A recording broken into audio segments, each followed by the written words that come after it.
பாருமா, உன் தாய் இருக்கிற கோலத்தை பாரு.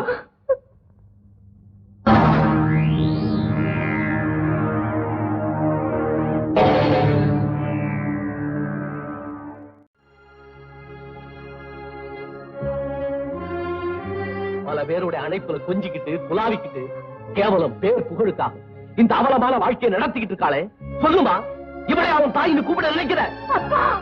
ராதா, நான் அதிகமா பேச விரும்பல. நீ புத்திசாலி, உன் மேல எனக்கு நம்பிக்கை இருக்கு. கடைசியா சொல்றேன், ஸ்கூல் வாத்தியார் மகளா இருக்கணும்னு நினைக்கிறியா, இல்ல ஒரு நடிகனுடைய மகளா இருக்கணும்னு ஆசைப்படுறியா? 16 வருஷமா என் சக்திக்கு முடிஞ்ச வரைக்கும் எந்த குறையும் இல்லாம உன்னை வளர்த்த நான் தேவையா? கவர்ச்சியா அலங்காரமா வாழ்க்கை அமைச்சுக்கிட்டு இருக்காளே, அவ தேவையா? நானா அவளா? தாயா தகப்பனா? என்னுடைய முடிவே உன்னுடைய பதில்ல தான் இருக்கு.